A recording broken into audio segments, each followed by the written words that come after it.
Ever found yourself crying at the worst possible moment, feeling embarrassed, weak, or even ashamed? I have. Today, I'm here to tell you that tears aren't what we've been taught. They're actually a hidden strength.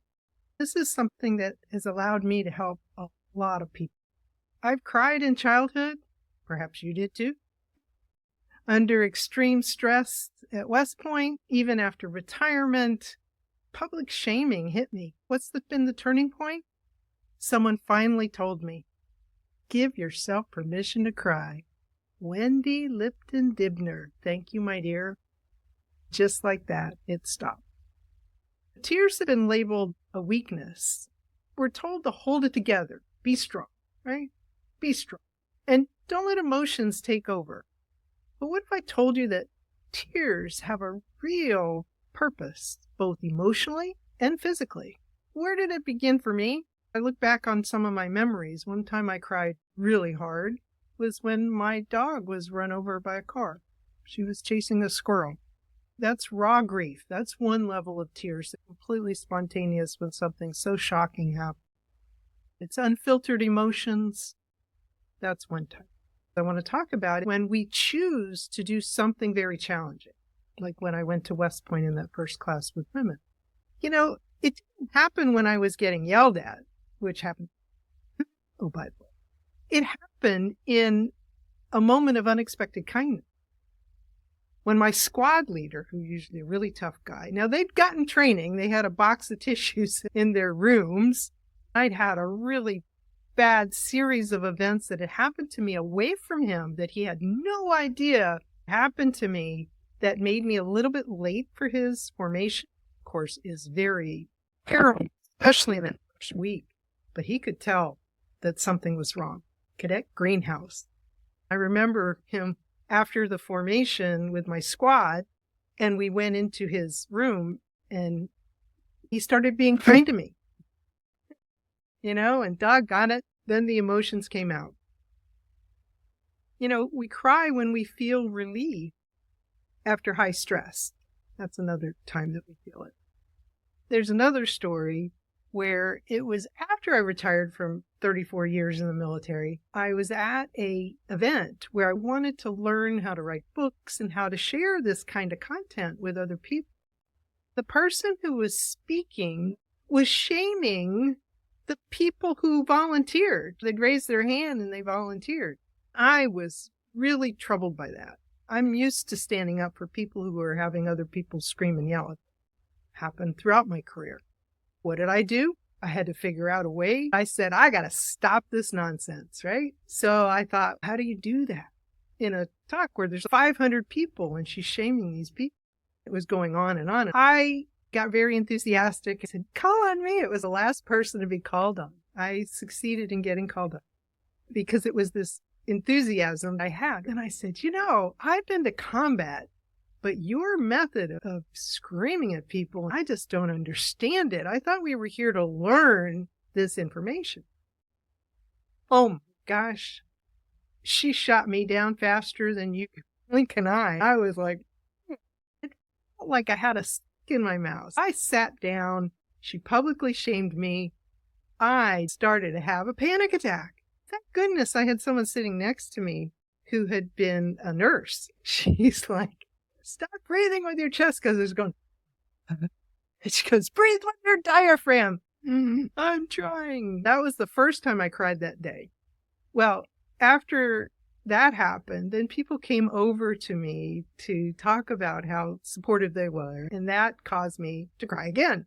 Throughout the day, I cried multiple times when people were nice to me. I would be thinking about that moment and my inability to convey a message that I felt so strongly about. It just fell flat. How do you talk to people who are so belligerent and nasty and shaming? And nobody else spoke up. Then the fifth time was when I went over to the booth where she was there, Wendy, with her husband. Al was so sweet to me. I went over and he was talking to me, very supportive. Wendy came over and she goes, what happened in there was not cool. I was thinking to myself, why did somebody else speak up beside me? Nobody did. She goes, have you been crying? At that moment, I could recall the class that she had given me. One of the first coaching classes I had was move people to action. I was trying to help move people to better action. She reminded me and said, "Would you just give yourself permission to cry?" I was like, okay. I tried really hard. Within 15 seconds, it stopped. And I didn't cry again. I gave myself permission to cry. Tears are not a weakness. They're a strength. They show how much we deeply care. They connect us to ourselves and others. They allow others to process it, making us mentally tougher, not weaker. We know that the science of tears is that they're actually healthy for us. I don't know if you ever saw the movie Broadcast News. The actress, Deborah Winger, she's flying her eyes out every time she comes to work at Broadcast News because she knows she's going to go on an emotional roller coaster that day, and she just wants to relieve, just like a kettle boils, or at least it used to instead of micro. What the kettle boils is that it's a relief valve, so that when things happen, you can let off that steam. Actually, there are toxic hormones and other things that are in our body that just pour out of us. They've looked at the sample of tears, and we need to get that garbage out. Another one, lubricate eyes. Some of you already know it's hard for me to be in sunlight because I have photophobia. It's gotten worse as I've gotten older. Very sensitive to light. Even right now, which I have a device that helps me pull down my curtain so I don't have to see the bright sun that's out in Hawaii right now. We need tears to lubricate our eyes. It's so important. I want to highlight when you come across somebody who is crying, sometimes they just need someone there to understand and not judge. Stop judging. Anyone who judges, get them out of the room. That vibration, that energy is toxic to someone who it doesn't help matters. Give them permission to cry. I have done this over and over with people since I was taught this. I've been at places where other speakers are shaming people. I go in just to check on them, and they've got a brave face on. They're even smiling maybe, but deep down they're hurting. I'll ask that question, that penetrating question. Tell me, how are you? Really? I saw what happened. That was not okay. I want to make sure you're okay.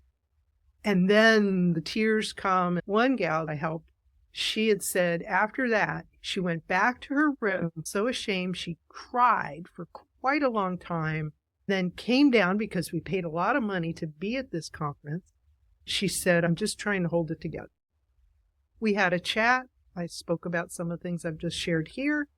She came back that evening and told me that she didn't cry again, that she really understood and she's having a great time.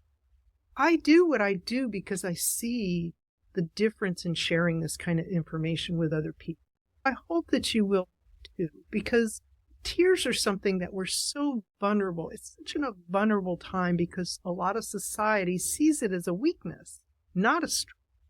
But it tells us an emotion. Now, if we can never get out of crying, that's like putting your hand on the hot stove. It's a signal that something's going on, but you don't want to hold your hand. Helping people pull their hand away, helping them feel better about themselves and work through whatever that emotion is powerful. It's not just powerful for them. It's powerful when we get to witness and enjoy that. If any of this is resonating with you, I hope you'll comment in this post about what that has meant to you. I want to help women handle stress differently because women are the ones that cry the most. Now, I know that for men, if they feel this way, you're my heroes, the ones who cry in movies and let the tears flow. Hey, to me, that's a source of strength. You are in touch with your emotions and you're not afraid to share your emotions. I hope you'll go back to my last post, which was about shame. Accept the shame, then the tears flow. That doesn't help make anything better. If you've ever felt that emotion or struggled, you don't have to fight it alone. I want you to handle life's toughest moments. If you've ever felt ashamed for crying, what helped you through it? Comment below. I'd love to hear from you. Subscribe to my new YouTube channel. There's a song there, and I'm posting more information to help you handle the toughest times. Oh, I didn't tell you what the channels were. It's youtube.com/stressintelligence. Remember, stress can tear you down or it can build you up. But without stress intelligence, you really don't have a choice. Let's educate people on what they need to know, like handling tears. I hope you enjoy the success of how that helps people one at a time when they trust you and they hear this for the first time. It's very empowering. Aloha.